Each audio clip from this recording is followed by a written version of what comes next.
Hello there folks, this is Ferenc on board again, this time with a video idea about hunger and my perception over it, and something that probably most people will not necessarily know or will probably disregard for different so-called logical reasons. Now, welcome to my YouTube channel. If you are quite new to the channel, feel free to follow, and if you like the type of content that I'm creating, well, feel free to keep following. Subscribe if you want, or at least share the type of content that I'm providing, because I feel that I'm providing somewhat more introspective ideas on different things, not just surface level that other people may come up with, and usually it kind of happens. And that is also good in a way because it brings with it an idea of lack, because it triggers what I want to discuss about. It triggers a hunger. When you present the surface levels of things, well, that is when you trigger, or you should trigger, an internal hunger. The person may not necessarily be instantly conscious of that, but it's something very important to take into account. Now, the point with hunger is that it can actually play a very powerful role.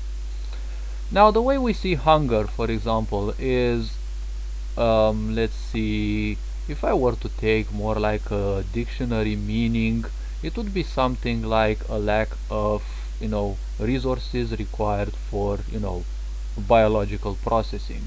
I think I actually came up with a definition much more intricate, but the lack of food, probably, right? The lack of nutrition for the individuals of a certain location.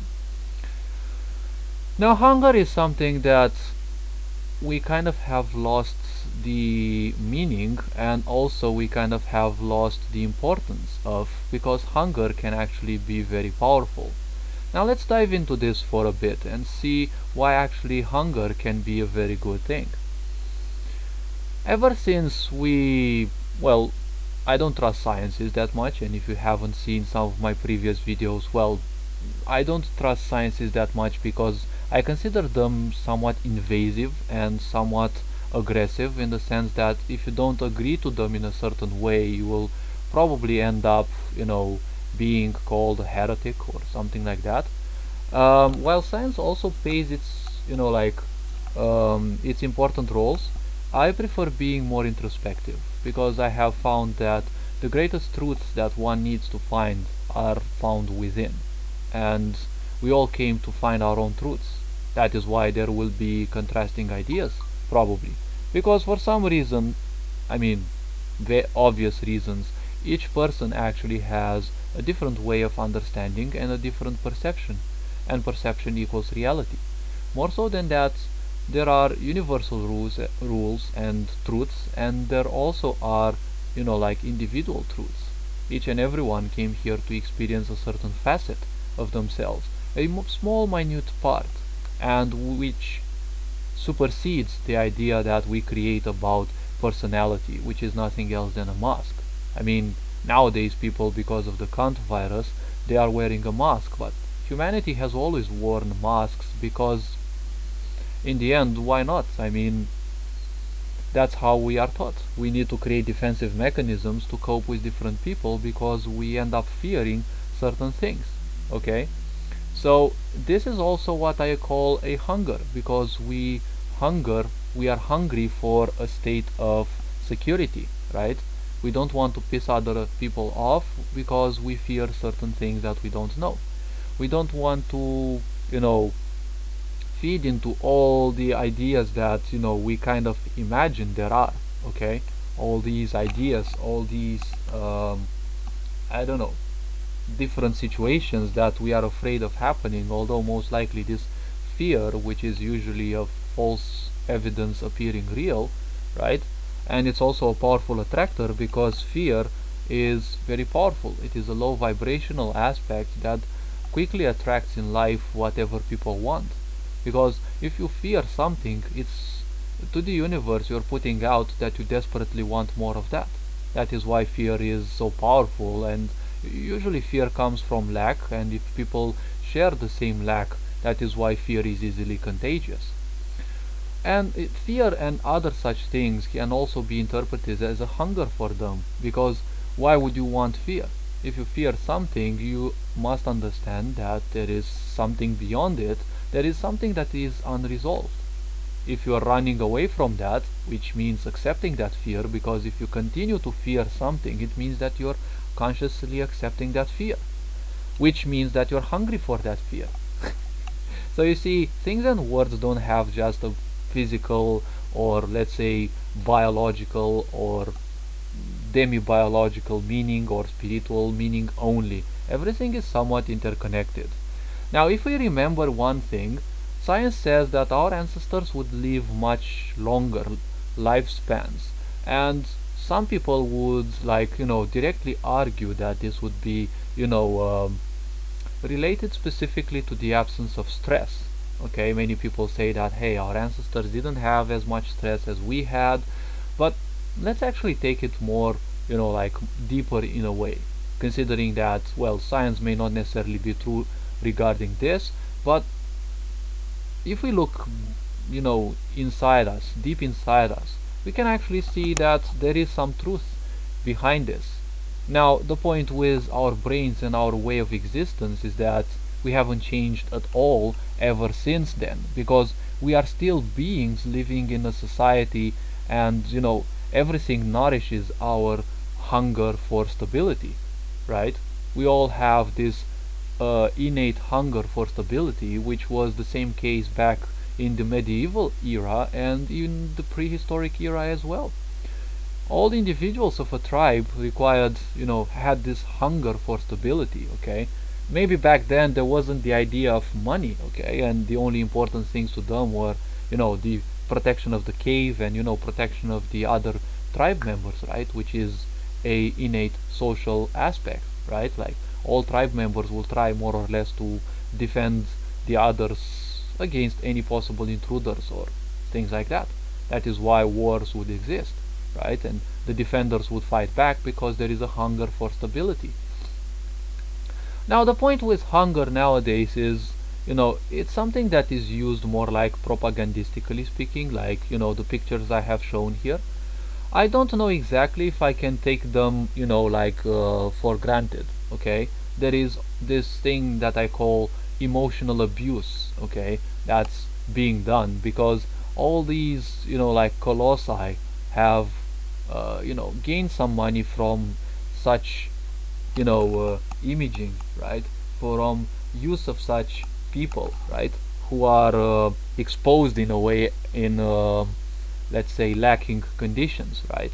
Now, the point is with these children, because usually and kind of always children have been abused and the target of abuse, because you can drain a lot from others just by using children, because people will start pissing their eyes and they will feed into the lies or possibly the truth, okay? But where your attention goes, where your attention goes, your energy flows. So the point is, if you feed into these ideas, okay, if you don't learn how to detach yourself from, people who use emotions against you, unfortunately, you will remain a target for abuse. Now, I'm not saying that children should not be helped, but I'm also highly towards the idea of, cognitive interpretation. It's like, why should I actually, act, okay? Like, as a person, I'm not trying to teach people to be fully egotistical, but we are here in this world to experience our own truths. The moment you look around you, you are already starting to externalize your power. That is why people have accepted the idea of, governments, security, and all sorts of organs of society that have the purpose of so-called maintaining order. But, well, if we start and think what this order is, well, it's highly interpretable. So as you can see, it's still a hunger for stability, and not to forget the financial stability, okay? And this is a concept that people believe in, but belief is nothing else than accepting something without without the necessity of proof, which is also acquiescence, accepting something without fighting. There is no such thing as financial confidence, of financial stability, okay? There is something called financial confidence That is the real thing that people will be looking. Financial stability, there is no such thing as that, because nothing in economy can be easily predicted, and unless you have years of experience in the market, or you are part of some international committee which studies how economy fluctuates, and you're always going to be the first who's going to be announced of how things can actually go one way or another, right? Unless you're something like this, well, you can't have financial stability, okay? And whenever I see these pictures, of old people or children, in very impoverished conditions, the question is like, how true can that actually be, right? Children have always been abused, and if you think of apathic people, in my opinion, don't take this for granted, but why wouldn't I? Um, all right, Leo, Hapchu. Yes, in the Romanian tradition, it is said that when you sneeze, someone that was saying something is actually true. So it's actually a bit funny. Now, if I was an apathic person, okay, basically someone who completely disregards other people's feelings, emotions, and such, and well-being, why not, kidnap some people, right? Some children, because they are usually defenseless, and raise them in very impoverished conditions where I will treat them as slaves, right? And they can be raised in such places like the places that you can see in these pictures. And after that, I can simply use these children, as money drainers, okay? I will fund, let's say, the building of, let's say, a site, right?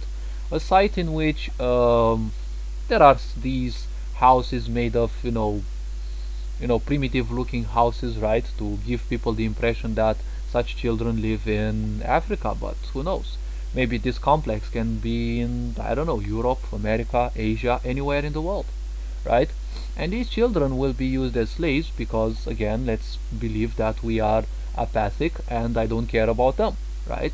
And I will take pictures regularly of those children, right? And I will keep them in starving conditions, and I can use such things to attract global opinion, even, and you can even lead somewhat to not necessarily toppling of a governmental regime, but gaining a lot of hatred against a certain regime, which can lead to very bad consequences. Why? Because you can simply say, with such an environment, with children that you keep in impoverished conditions, and you treat them as slaves, they will obviously look very meek. They will look not happy, right? And children's eyes are easy to read. You can see if a child is happy or not, because they haven't mastered yet the idea of faking emotions, which is not that easy, okay? It's not easy to fake emotions. And you can use something like this to start different claims, like different uh, countries mistreat their children, right? Or start different propagandas like Indian children are waiting for a meal, or African regime is very bad in this specific country or that, right? And people are very ignorant, and it's easy to shape their opinions, because if you don't stand for something, right, usually for yourself, you will fall easily for everything else. The reason why you have to stand for yourself is because you need to understand that you came here to live your life. It is not your fault that other people are suffering, unless you have been causing, you have been a cause for that people's suffering, right? Now, coming from a place where salaries are very small, it's like important it's very important for me to understand how things work, right? And through this, well, more so than that, how you actually work and how you can be affected by different sieges, or let's say assaults against your personality, because emotional exploitation is something very common, okay? Now, the point beyond this is, you see, there is a hunger behind this. There is a hunger for help that you want to see, there is a hunger for validation as well, because why would you want to help people you're not even related to? Like, think about it this naturally. We have been taught to become literally people pleasers. In nature, you won't see, animals helping other animals, even in societal aspects, okay? Regarding species that are highly societal, right? You will see animals doing certain favors for others, but there's always a reason, right? Now, we as humans are a bit more aware than that, and we shouldn't live fully animalistically, but if you live as a people pleaser, that can be much worse. Because when you live for yourself, you might not necessarily have too many friends, and especially real friends, but at least you are on a good path to finding out more about yourself. That is, if you actually choose to do that. Okay, there are all sorts and aspects of consciousness and awareness. Now let's speak a bit about physical hunger. Okay, physical hunger has been something that has always existed. Okay, our ancestors would hunt big animals and they would hunt them in groups. And even if they hunted smaller animals, the point was simple: they needed to bring those to their tribe. And do you think that they would always hunt and they would always live in like food plenitude, right, and abundance? No, because not all the hunts were successful. Okay, at times more warriors would probably be killed than needed, and there would be all sorts of possibilities that would stem from each hunt. More so than that, at times the weather would not allow. So you see, our ancestors would live much longer in a way, because um, there is a fundamental principle that we disregard, and we are, I wouldn't hurry to say, purposefully not taught, but it is a fundamental principle. And this principle is very simple: the less you eat, to a certain extent of course, the more you live. Now let me explain. We are taught that we have to eat 3 times a day, and no one tells you that based on individual that is a thing, because everything has to be taken per individual, not for each and every generalization that stupid people come up with. Because the moment you generalize something, you're telling me that you're lazy. You're not interested in doing more advanced research, right? And generalization is bad because it's mainly based on a belief against accepting something without proof. If something does something bad to you, the totality of humanity is not bad. You're just generalizing that if someone did something bad to you, you're gonna generalize that because, well, see some of my other videos. It could be parasitic entities willing to keep you at a low vibrational so that they can still feed upon you. It can be different various reasons. Now, physical hunger is something that many people can actually use. If you, for example, eat a certain amount of food, try to see for at least 2 weeks what it is like if you eat at least, let's say, at least half of it, or try eating only 3/4 of your food. Okay, now when you want to use hunger in a way that is beneficial, don't exaggerate. Okay, because some people immediately start disregarding food, okay, because they want to lose weight. Weight loss, if you want to do it in a very healthy way, you will have to do it in, let's call it, a very controlled way. People who lose a lot of weight in a short time, they don't do it in a healthy way, irrespective of what diet they go through, because losing weight shouldn't be something more than a few kilograms per month. Now, in case you don't know, the weight that we have is usually represented by fat, and in fat, the body stores all the toxins that it cannot cleanse, and they will be cleansed later on when those fats are burned through. So, you see, the more fat you have, the more toxins you can accumulate, right? And fat people in a way can be healthier because they have a lot of place where to accumulate those things. For example, I am very thin, so I don't have too much place to store the toxins, so I need to definitely be take care more of what I eat, and I usually eat healthily. Now the point is, if a situation would imply that you live in a more toxic environment, but for a while it is much better if you actually gain some fat because you have more protection in a way, and then you slowly give up that fat because through burning of that fat the toxins will be placed into your body, and slowly and surely they will be taken care of by the liver and your body as well. If you burn through that fat fast, you're gonna flood your liver with a lot of toxins. And the question is, can your liver actually cope with it, right?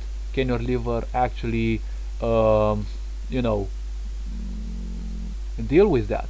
Most likely it will, but if it's a flood, it's also gonna have some repercussions. Most likely not now, but later on.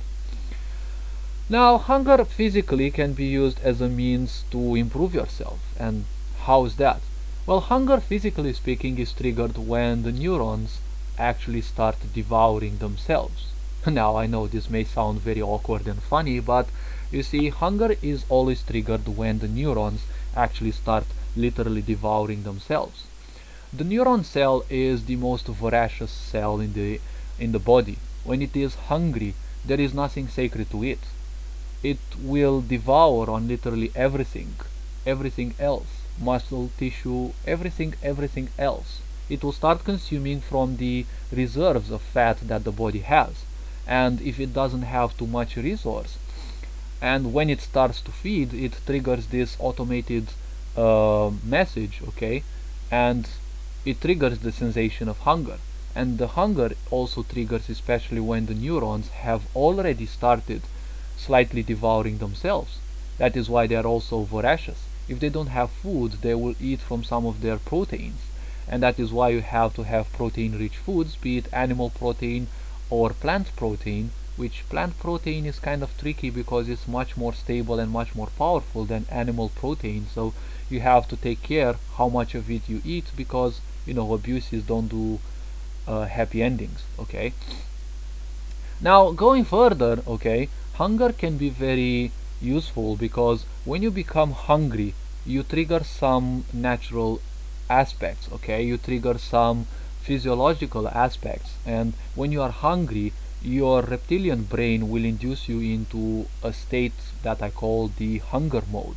Now, in hunger mode or hunter mode as well, you will be interested to in finding food sources, right? And this is actually good to use, but try to use it for your own projects or other things, because when you are in hunter mode, okay, your mind sharpens, your attention and your focus sharpen, okay? So the problem of nowadays is that literally people have become dependent on the system. If you feel hungry, you go to the supermarket or to the local shop, you buy something, and that's it. So the importance of hunger has dwindled, but it's only an illusion. There is still physical hunger, and there is still hunger for stability in the world, right? And when you feel hungry, that's the best moment to actually start working for certain things, especially the things that are somewhat unpleasant for you, because the moment you start working on those things, okay, your mind is much sharper, okay? Now, I'm not saying that you should starve yourself for days, but you can delay a certain meal and probably not even eat it, because staying starved in a way is not something that will kill you, okay? The less you eat, remember, will allow you to live more. Now, why did I say this? And I didn't say this, but I've tested it, and actually got to test it through my grandmother, who barely eats per day, and she's been like this for like 5 years, and she's still somewhat apparently healthier than me, and she's 90 years, by the way. So the point is, we never know how much we need to eat, and we have the bad impression that the moment we are hungry we have to eat. Now, food is also energy, and food is also code, okay? The code of the food that you eat will feed your body. Every 35 days or around that, the body fully replenishes all its cells to its extent, and it will recreate those cells again and again and again, because that's the process of life. But everything that you eat will actually feed the new cells. So basically your cells are a representation of what you eat. if you eat very unhealthily, well, guess what? Your cells will also be less healthy, and it can also lead to precancerous formations. Don't necessarily worry too much about this because our body anyways, fights all sorts of ideas like this, okay? There are all sorts of cancer preformations that appear within us each and every day, and our body can beat even a few hundred of these per day. Now, the more you eat, in a way, the problem is the more you age yourself, because the more you eat, the more information you put into your body. Let's not forget that, in a way, meat is also information from animals, okay? And it carries their fear of death. That is why if you eat a lot of meat, you might have all these panic attacks, and even in moments that, it is unjustified, because you have taken the fear hormones from animals and put them into you. That is why eating a lot of meat is like turning your body into a graveyard for animals. Now, the hormone triggered by fear is so stable that literally nothing in your body can actually dismantle it. Not even Coca-Cola, I think, or other things like that. But for sure, your acidic gas in the stomach does not. So that is why that fear hormone gets into your own stream, and well, your body mistakes it for its own, because animals, especially mammals, have kind of the same hormone, so its structure being very similar. When you eat animal meat, which comes from dead sources, and they were killed, and they weren't let to die, they were killed, so they triggered some fear, okay, because animals are more open to their environment. Even if you cover their eyes, they still have at least a certain amount of fear, which, well, will come into your body, and you will experience it as your own. And that's a form of karma, that's a form of memory that is imprinted upon you. Everything that you eat impacts you as well. You are what you eat. That's why some people have said this. And people who eat shit, well, you can come up to the conclusion, and I'm not saying about literal shit, but people who feed themselves a lot of shit, okay, like even through the news, the medias, everything that doesn't serve you is technically shit. I'm not speaking about coprophagy, right? Eating shit literally, okay? There are coprophagous animals in the world, okay, because that's how their nutrition is based, and to us it is very harmful, almost deadly, if we do it, because we don't have the necessary enzymes in the stomach to dispose of some of the toxins that we also have released through the aspect of our fecals, okay? So hunger is something that can actually empower you, because using it accordingly is something that has to be slightly and easily experienced with, not fanatically done with, okay? It is something that can actually help you a lot. It sharpens the mind, and that's when you become even more receptive. So if you have to do some heavyweight duty, it can actually help you to do this when you are somewhat hungry, because you are in that hunger mode, okay? You are interested in doing things that will feed your hunger, okay? There are more types of hunger. There's a hunger for knowledge and wisdom, there is hunger for spirituality, right? Becoming and tending towards that peace and tranquility that we each should be, okay? That is why everything is so chaotic. And also, don't forget that urges to eat different things, like indulge in bad nutritional habits, so to speak, it can be a sign of spiritual attachment, because each type of attachment requires a certain chaos within you. It requires a certain low vibration. If you eat a lot of food that includes a lot of meat without countering it with something more balancing, like food diets, okay, regarding vegetables, right? You will create a lot of distress into your body. You will create a lot of lower vibes into your body, and that's an invitation for parasites. That is why you will most likely feel the necessity to indulge in such foods. The moment you want to stray from that, you will see a great resistance, because that's things that fight against you. Now, all these being said, I have to answer an important phone call. Ferengian Board signing out.